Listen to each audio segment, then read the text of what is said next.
आम्रपाली के प्रोजेक्ट्स के बायर्स को फाइनली घर के पोजीशन तो मिलने शुरू हो गए हैं, लेकिन हैंडओवर में बिना वजह लगाया जा रहा लेट पेनाल्टी अब इन घर खरीदारों के लिए नई मुसीबत बन रही है। कई घर खरीदारों के ऑब्जेक्शन के बाद हालांकि ये लेट पेनाल्टी को उनके लिए वेव ऑफ भी किया गया है, डॉक्यूमेंट्स देखने पर इसे सिस्टम एरर बताकर कोई पेनाल्टी नहीं लिया गया है।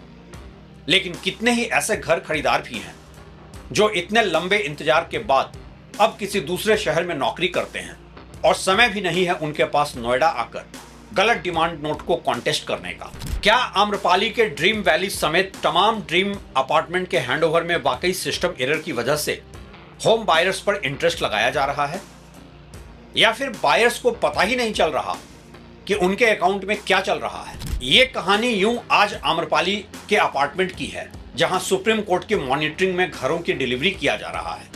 जरा सोचिए, जहां बिल्डर के कंट्रोल में हो पोजीशन और हैंडओवर, वहां क्या हाल होता होगा घर खरीदारों का जब उन्हें एक्स्ट्रा पैसे की डिमांड की जाती होगी।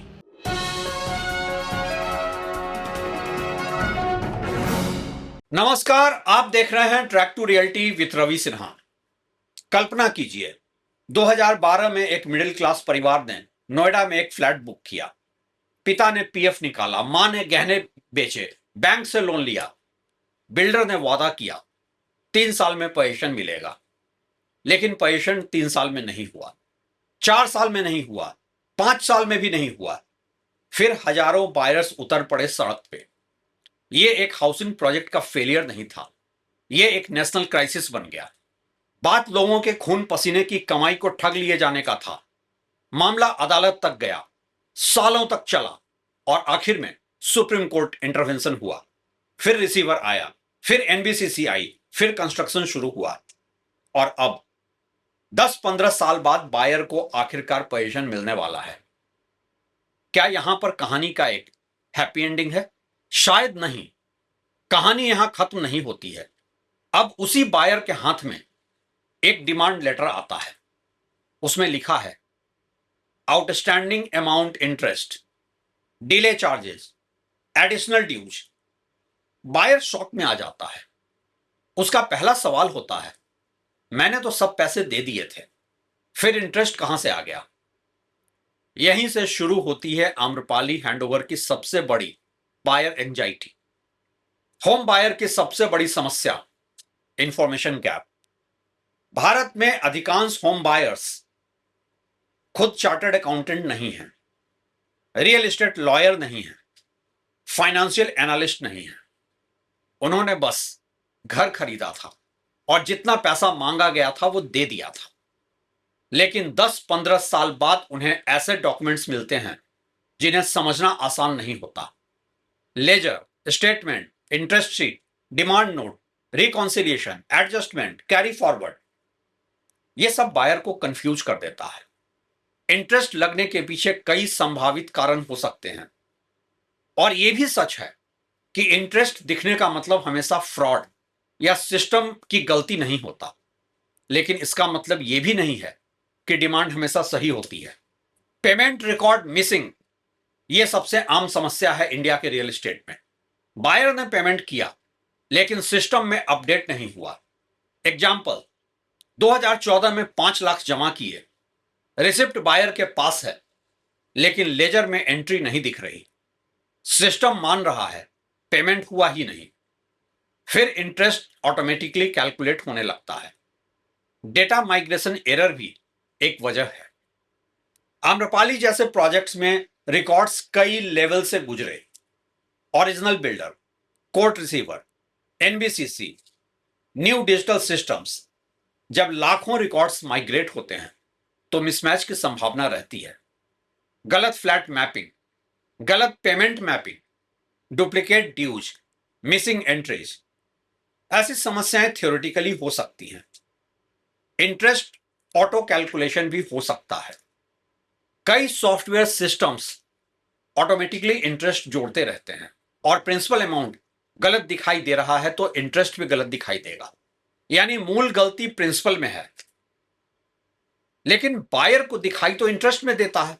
डिमांड वर्सेस एक्चुअल एग्रीमेंट का मिसमैच भी होता है। कई बायर्स ने ओरिजिनल बिल्डर बायर एग्रीमेंट ठीक से नहीं पढ़ा होता कुछ एग्रीमेंट्स में delayed instalment interest, penal interest, additional charges पहले से मौजूद होते हैं। बायर सोचता है ये कोई नया चार्ज है, जबकि टेक्निकली वो एग्रीमेंट में भी हो सकता है। रिकॉन्सिलिएशन पेंडिंग को भी समझना जरूरी होता है।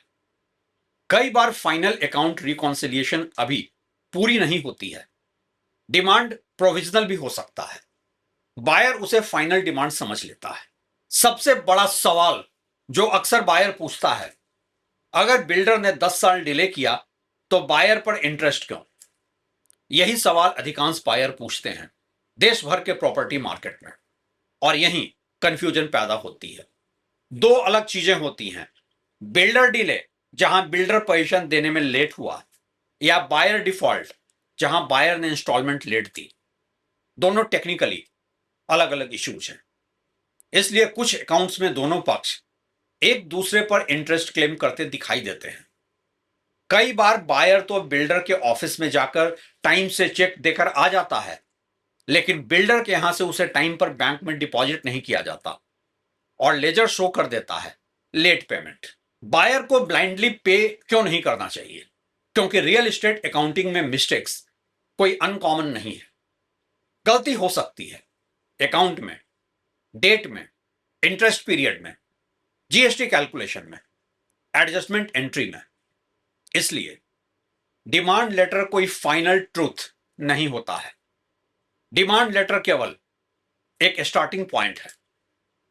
रियल एस्टेट अकाउंटिंग का हिडन प्रॉब्लम यह है कि इंडिया में कई बिल्डर्स के अकाउंटिंग सिस्टम हिस्टोरिकली बहुत फ्रैगमेंटेड रहे हैं।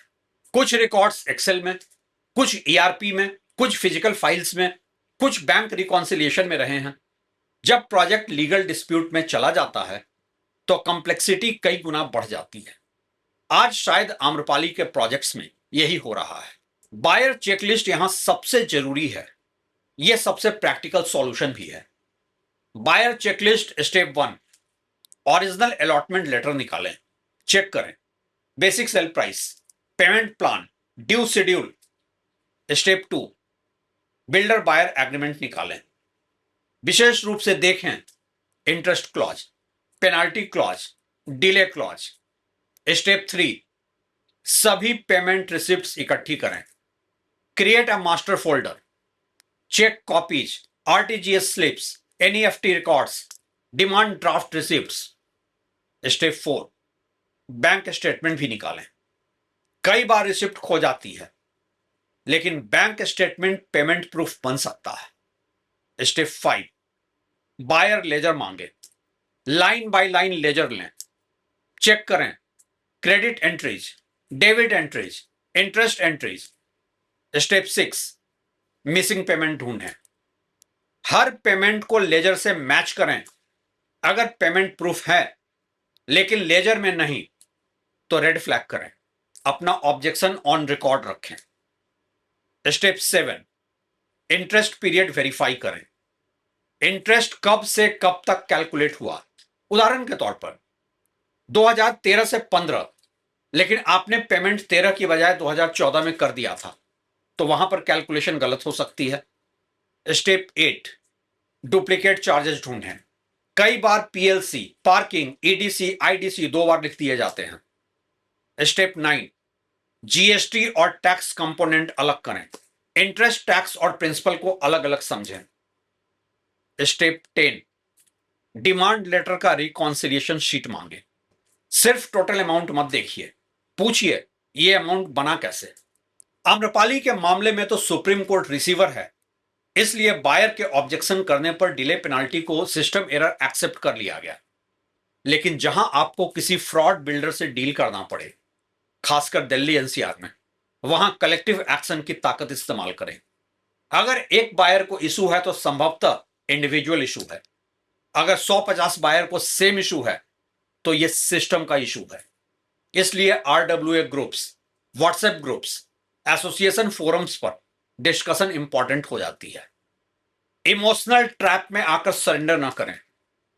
10-15 साल घर के इंतजार के बाद बायर अक्सर इमोशनली एग्जॉस्टेड होता है।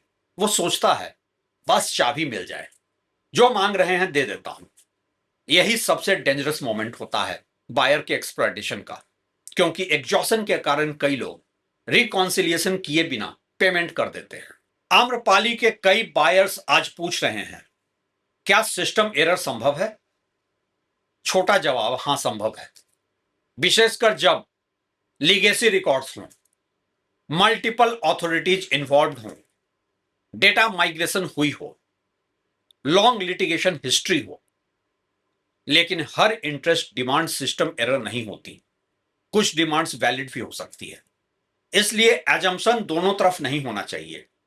न यह कहा जा सकता है कि सब फ्रॉड है और न सिस्टम जो कह रहा है वो सही है।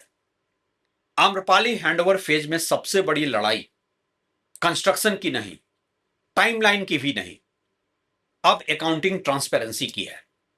बायर को याद रखना चाहिए, इंटरेस्ट दिखने का मतलब यह नहीं कि वो सही है, और इंटरेस्ट दिखने का मतलब यह भी नहीं कि वो गलत ही है। सच्चाई लेजर, एग्रीमेंट, रिसिप्ट्स और रिकॉन्सिलिएशन के बीच छिपी हो सकती है। एक समझदार होम बायर पोजीशन से पहले केवल चाबी नहीं लेता है, वो अपने अकाउंट की फॉरेंसिक ऑडिट भी करता है, क्योंकि 10-15 साल के लंबे इंतजार के बाद सबसे दर्दनाक स्थिति यह होती है कि घर मिल गए लेकिन अकाउंटिंग की गलती से लाखों रुपए एडिशनल चले गए। इसलिए आम्रपाली या किसी भी स्टॉल प्रोजेक्ट के बायर के लिए सबसे महत्वपूर्ण मंत्र है, trust the document, not the demand letter.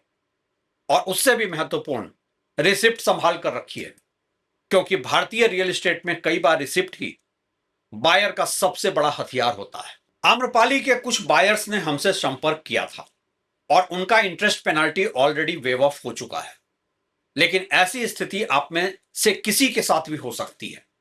इस वीडियो में हमने होम बायर के चेकलिस्ट को समझाया है। अगर आप में से किसी का कोई सवाल अभी भी रह गया है तो आप कमेंट में लिख सकते हैं। वीडियो को ज्यादा से ज्यादा लाइक, हाइप और शेयर करें ताकि आम घर खरीदारों को ऐसी जानकारी का फायदा मिल सके। चैनल को भी सब्सक्राइब कर लें। शुक्रिया।